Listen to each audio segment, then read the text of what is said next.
Welcome back to My Dad Watches The Bachelor. I'm Meredith, and I'm here with my co-host, my dad. Hello, Meredith. Happy to be with you. I'm happy to be with you as well, Dad. Did you enjoy the season premiere of Katie's season last night? Yeah, it was fine. I mean, it's always enjoyed. Never feels like the right word. For the 2 hour shows that we have to get through with lots of commercials. Monday is usually my cocktail hour with my college buddies. So it always I'm always seems like I'm up till 11 trying to get through these things. Well, it seems like you know that The Bachelor is always on Monday and that it should be easy to move your cocktail hour to adjust to your prior commitments. It seems like this podcast. it seems like ABC should know when my cocktail hour is and respect that, but they don't seem to do that. But we're working on it. Yeah. Okay. Well, to be honest, was not super excited about Katie's season. I don't know if it's because I feel like we've just been going back to back to back with all of these seasons, and I know we just had a break, but I felt like it was too soon. And after last night's episode, I'm more excited about the season. Well, that's good. I mean, and I think you and I both liked Katie when she was on Matt's season last time. She seems, she was the one sticking up for the girls that were being bullied against the mean girls, and she seemed to be a fun person. And we both thought, if for the lead, as you say, or the host of the program, seems like she was a good choice. Yeah, I think that she's going to be a good lead, and I think that it'll be helpful that she has Tayshia and Kaitlyn with her. Yeah, I'm still getting used to them and not having Chris Harrison, and we know Chris Harrison has his issues and is hopefully being rehabilitated. But it was sort of strange going from Chris's approach as sort of maybe advisor who's a little bit arm's length from them to Tayshia and Kaitlyn, who seem like they want to be partners in crime. Well, I enjoy the partners in crime, but speaking of Chris Harrison, we do have a little programming update regarding him. It has come out that for Bachelor in Paradise, Chris Harrison will not be back, and David Spade will be hosting part of Bachelor in Paradise. Was Adam Sandler not available? I mean, I love Adam Sandler, so I think we can hope that maybe he'll be making an appearance. But I've heard David Spade, they're not going to, I think that they're going to have multiple hosts throughout the season is what I've heard. And that, I don't know how familiar you are with Paradise, but Wells Adams, the bartender, is married or engaged, not sure which, to Sarah Hyland, who played Haley Dunphy on Modern Family. You know who that is. Don't shake your head like that. Well, I know who that is. I mean, when I know her character, yes. So, but yes. I have heard that they will also be partial co-hosts or something like that. So it sounds like it's going to be an interesting Paradise season, but no Chris Harrison for the foreseeable future. Okay. Well, I hope that Chris Harrison works through his issues and maybe we'll see him down the line. And change is hard, and I'm sure as we get further into the season, I'll grow more accustomed to Tayshia and Kaitlyn. Okay, well, that kind of takes me into my first high because I am here for Tayshia and Kaitlyn. I love Tayshia, I love Kaitlyn, and I love this strong female energy that we're getting. This is quite the trio that we have of strong females. I liked that they're not really staying arm's length, that they want to be involved. I thought it was funny that they're staring out the window, watching all the limo entrances, eating their popcorn. And I was very curious if, as the men were walking into the building away from Katie, if they could just see Tayshia and Kaitlyn's faces staring at them out the window. Yeah, I got the impression that they might not have known that Tayshia and Kaitlyn were there until they came out to talk during the cocktail party. So who knows how these people get prepped for this stuff. I thought it was interesting that Katie didn't know that Tayshia and Kaitlyn would be there. She just figured that there would be no host and she would be on her own. I thought that was interesting that she wasn't privy to that knowledge. I do like Tayshia and Caitlin as a duo. I'm not convinced yet that two hosts are needed. It seemed a little funny during the rose ceremony when they both have to come out and Tayshia just stands there while Caitlin says, "This is the final rose of the evening." But maybe they're going to tag team it and only one of them will do the rose ceremony next week or something like that. It'll be interesting to see how it goes. Well, and we were doing the podcast when Caitlin was the Bachelorette, or when she Tayshia? came. I'm sorry. Yes, Tayshia. Yeah, when she was the Bachelorette. So I thought she was great, and so I'm very high on her. I don't know Caitlin that well, so we'll see how that transpires. Okay. Another high for me going into limo entrances, I quite enjoyed Andrew S.'s fake British accent during his entrance. It gave me a good laugh. I was a little confused because I was like, we saw his package. I don't remember him having a accent during it, but maybe I missed it.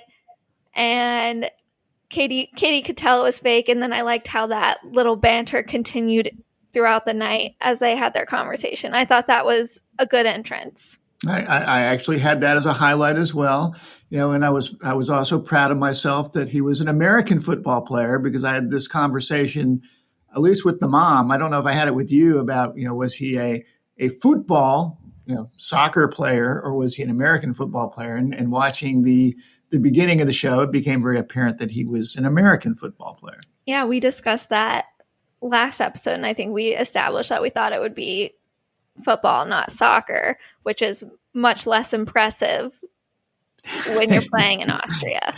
This is true, but I might be a great American football player in Austria, so perhaps it's not that big a deal. Although Andrew is in a little bit better shape than me, maybe just a little. Yeah. My last high is that I think that Katie has a really good group of guys. I think that overall casting seems to be doing better when it comes to the Bachelorette. Tayshia had a really good group of guys. There was a lot more depth and personality than we typically saw, and I feel like we could get a lot of depth and personality from these men too, which is something that I feel like we weren't really getting much of in Bachelor seasons. I think it's hard to tell. There seem to be some good guys in the bunch. But first show, hard to tell what we've got going there. And then we have some interesting people. I wasn't sure what, in thinking about highlights and lowlights, I wasn't sure where to put Connor, who showed up in his cat suit. As a highlight, I give him kudos for the homework that he did, in that he knew that Katie, I guess, has a cat. I did not know this. I guess if I paid attention, perhaps I would. Yeah, perhaps if you paid attention in our Meet Katie episode when I told you she had a cat. Well, I was thinking of bigger and better things. But anyway, he came in his cat suit, and she seemed to really think that was a positive thing. From a low light perspective, sitting around with a bunch of dudes wearing a cat suit, seemed awkward, but it seemed to work for him. Better or worse than sitting in a big box the whole night waiting for someone to open you? Yeah, I thought that was strange, and because what's the guy that was in there? James, I think is his name. He's a pretty handsome guy, and I'm not sure I'd be sitting in a box all night, So, but he made the cut, so good for James. Yeah.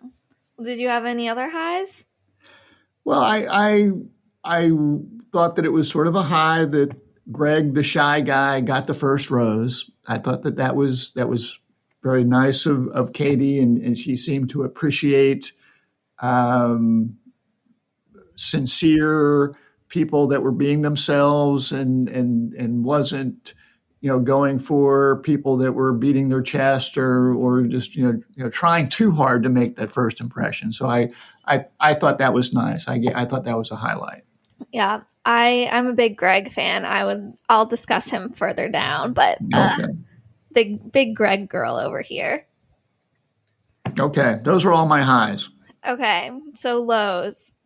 Our hometown boy from Charlotte, North Carolina, Gabriel, had a very cringy entrance. He was talking about how we didn't get to hug very often in the last year, and he wanted to show Katie his favorite hug. And it was just very uncomfortable, and I don't like him.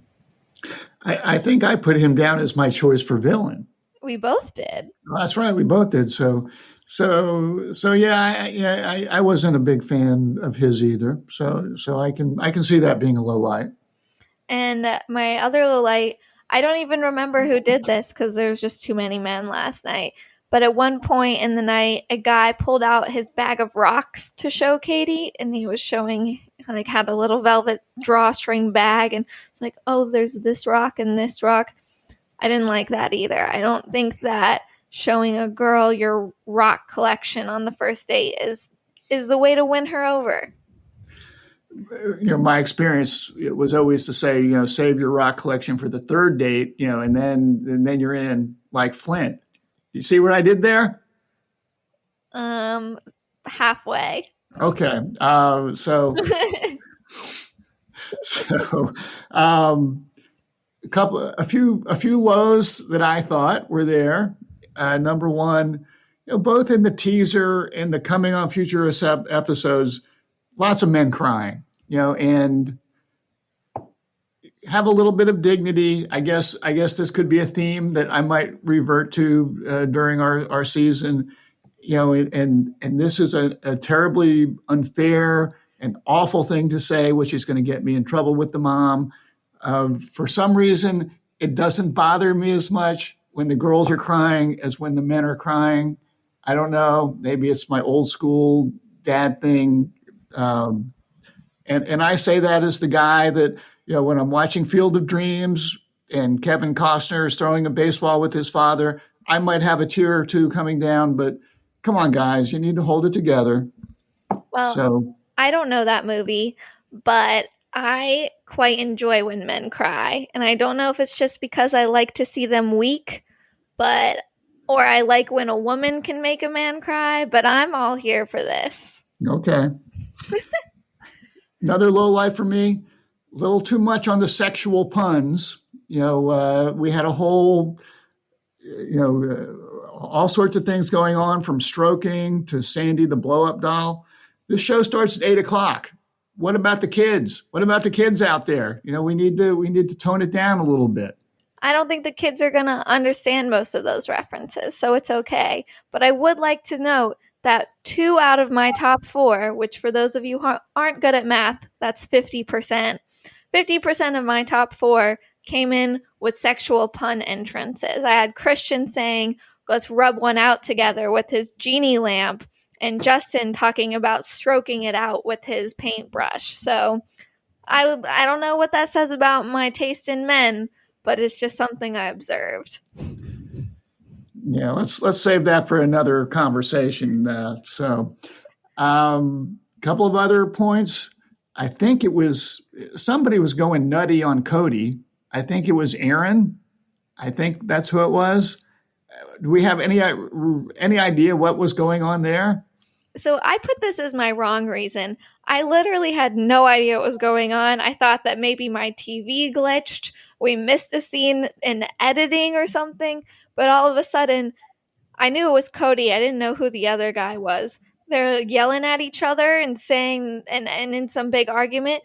I didn't know who they were. We had no context for this argument, had no idea what was going on, and then it was over. I feel like this was a cutting room floor error.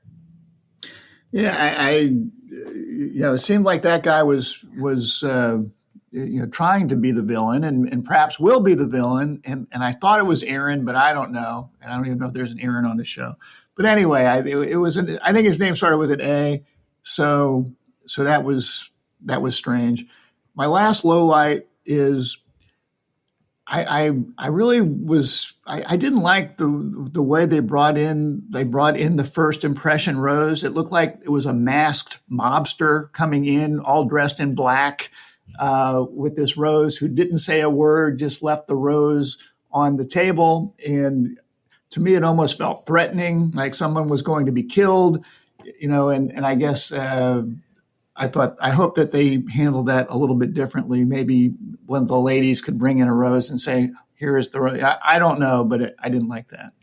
I did not actually notice who brought out the rose, so I can't really comment on it. But I do feel like typically it's Chris Harrison that puts the rose on the table. It might have been the luggage monkey. You do love the luggage monkey, though. But he looked like a scary gangster kind of guy in his with his mask and everything. So it made me a little uncomfortable. Okay. Well, my last low, did you notice Katie's drink during her first toast once she came in to meet all the guys? Some No. guy handed her a drink as in one of your whiskey glasses that you use, and it was almost overflowing to the top. And everyone I was watching with was like, what the heck is she drinking? It looks like an apple juice color almost. So I did some research, and Caitlin, our co-host, new fiance, was posting on Instagram last night with some Q&A behind the scenes with Caitlin and asked Caitlin what Katie was drinking. And apparently it was a mixture of Red Bull, champagne, and White Claws that was in that cup, which just sounds disgusting to me. Yeah, well, and from a dad perspective, maybe I should leave this for fatherly advice, and you probably know this better than I. Don't just take drinks from random dudes, okay? It's a little scary out there. Yeah, that's very true. That's very true. Okay, are we good with our lows? I guess we're good with our lows. Okay, I need to go into the right reason. I have been bursting at the seams to talk about this man because, Dad, last night I fell in love with a man named Greg. And this is not just a schoolyard crush, let me tell you. This is a Tyler Cameron level, maybe even higher. I am in love with Greg. He's the one for me. I don't want him to win this season, and I don't want him to become famous because he's from New Jersey, and I now live in Philadelphia, and I need him to come back to the area. Okay, well, that's quite the hot take. I'm glad that you're sharing that with me and the world. So I want this to get back to Greg, okay? But he seems like a great guy. He's kind of like the nervous, nerdy, sweet guy, but he's stupid hot too. And he's the youngest of 4 children, I think, and all of his siblings have kids, so he has a lot of nieces and nephews. And he brought this quote unquote specialty necklace to Katie that his niece made, and it turned out to be like a macaroni necklace. And he's just so sweet and genuine. I followed him on Instagram already. I am ready to put all of my eggs in the Greg basket.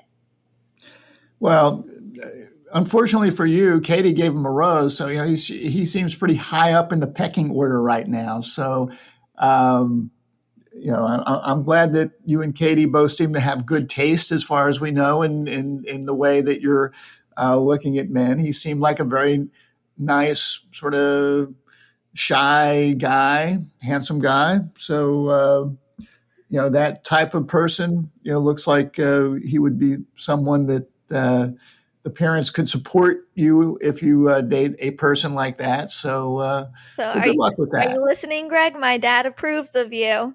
Step 1 down. Let's go. That doesn't mean that, when, if he's dating 4 girls and comes and asks for your hand in marriage, whether I'm going to be so happy about that. So, let's get out of the whole bachelor world before we approach that. You got anything else? I could probably talk about Greg for an hour, but no, we can move on. I also put as right reason Thomas. I don't even remember what he looks like now, but I wrote down that he had I think he was one of the first people out of the limo, and he was talking to Katie and just seemed very genuine and sweet and interested in her. And he seemed to have really good conversations with her throughout the night. And I think that's something that you don't always get on the first night, like some genuine conversations. Usually it's more silly, lighthearted, and he impressed me. I think he could go far. Okay, I don't really remember which one Thomas is.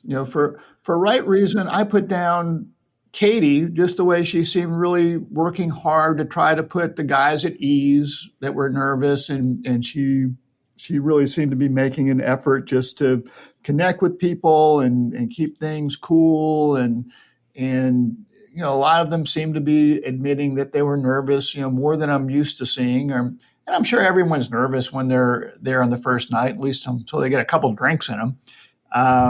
But I just thought that her approach was really good, and uh,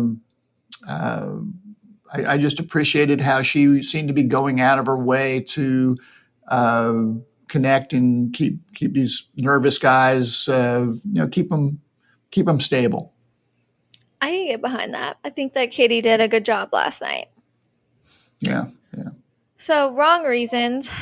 One of your top four made my wrong reasons list. Our good pal Jeff, who lives in his RV and apparently drove it all the way to Albuquerque and wanted to show his home to Katie and was having to move around his dirty underwear and things. It's just, I'm not really sure what was going on in that little brain of his, but it was not a good look. Yeah, I have to agree with you on that, and I guess I just got suckered in by someone that's a skin salesman. In retrospect, that probably wasn't the way to go unless he was trying to date Hannibal Lecter, but he flamed out pretty quickly. I think him being a skin salesman is even more creepy since he lives in an RV. Yeah, I tend to agree with you. I don't think you want to hang out with the skin salesman in his RV. That's probably not a. He's going to have a tough time there. I hope we don't see him in paradise. A swing and a miss by me on that one, no doubt. All right, so that's my wrong reason. What about you? Is it the same? Well, the thing that I put down is, I guess it just struck me, and this is just the way the show goes. Is are there really reasons to put 30 men in their mid 20s to early 30s in the same room together like that with unlimited access to alcohol? Because it just sort of feels like it's going to brew trouble. I was just thinking of, this is they seem to be getting a little more aggressive and competitive as the evening went on, and I was just thinking, what's the right reason to put 30 of these guys together? Is it a football locker room? Is it when you're getting ready to for a Normandy invasion? I don't know, but it just scared me a little bit of that the testosterone might boil over there at some point in time. Well, I think that there was relatively little drama other than that weird no context argument that we saw, but I was impressed. It didn't seem like anyone got like too smashed or anything. No one was like jumping in the pool drunk, but also they do have a drink limit, I believe, but I think it's an hourly drink limit, so whenever the first night goes all night, that doesn't help that much. But I will say I didn't notice the daylight towards the end of the episode like we normally do. Just now thinking about that. Usually, like when we're getting the guys' exit interviews for the first night boots, they're out in the morning sun. Well, the other wrong reason that I did put down, and again, this might be a little premature because it was sort of more on the upcoming programs, is the I think the guy that you chose for your first impression rose, Mike, the gym owner, crying, and he's like, I think telling people he's the 31-year-old virgin. And I'm just sort of scratching my head thinking, why would this person want to even come on this show? It doesn't seem to make sense to me. I think you're on this show for the wrong reason. I respect your decisions, but I just don't think you should be on this show. Yeah, the 31-year-old virgin coming on the sex positive Bachelorette season seems a little questionable. I hate that pick now, and I do not like the 31-year-old virgin storyline. I'm very tired of it, but it seems like Mike will probably be going decently far, if we get to a point where he's crying about his virginity, he must be getting close to that fantasy suite date. Heavy sigh. I agree. Okay. Are we good with wrong reasons? We're good. All right. I'm going to give out my MVP award to your winner pick, Connor B. I think that it was a ballsy move to dress up as a cat. Definitely could have backfired, but it worked well. And he stole Katie's heart and got that first make-out sesh of the season. They were really going at it. She was getting his cat nose on her nose. Some whiskers were getting exchanged. And I personally was a little surprised he didn't get the first impression rose. I thought he would get it over Greg. Yeah, I think that he was actually the second person that she made out with, but she kissed someone else, but like Connor was the makeout. That was like they were really going at it. Okay. Yeah, I certainly thought Connor was a very strong candidate to get that first impression rose. But I sort of felt good that she gave it to Greg. So good, but obviously Connor made quite an impression and looks to me like he's going to be a strong candidate. I agree. I think that Connor is definitely top 4 material. And the one that you chose to win, Christian, he was sort of on the edge there. I'm not sure. I don't know how long he's going to be with us. Well, he's got some work to do. Yeah, but I just love his Boston accent. Well, that's great. I hope Katie does for your sake. Okay, well, before you wrap us up with some fatherly advice, we need to talk about Blake coming back.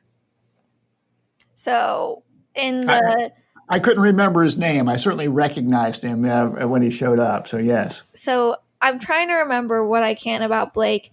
He was in the Claire Tayshia season, and I think he was like really into Claire and couldn't decide whether or not he wanted to stay for Tayshia.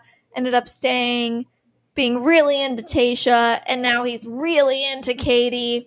And it seems a little weird to me that he's just really into whoever is the lead.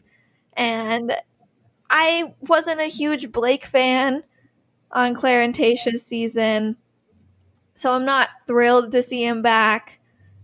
I don't know. Could be weird with Tayshia being there too, since he at one point was really into her.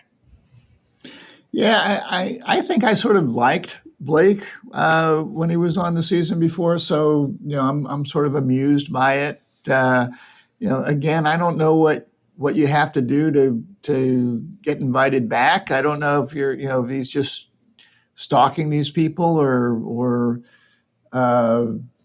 what's the process? Is he just like driving around saying, "I heard they're in New Mexico. I'm going to go knock on the door and see if they let me in"? Well, I'm assuming if he says that Katie's the one, that he's met her before her season started. I would hope. But I feel like the producers, similar to how Heather Martin came to Matt James' season last year, that if you want to throw yourself onto a season and be hated by all of the contestants and have America groaning to see you again on their TV screens, they're not going to stop you. It's going to be good drama, and if he sticks around, I'm sure he will be, even if he's not like a villain, he will be the hated person on the season. Well, no doubt they were giving they were throwing lasers at him in the future attraction stuff, and obviously not pleased that this guy can just show up and cut in line. I think that's what they called it. Of course. Last season we had 5. Then we have 5 ladies that sort of showed up after the fact.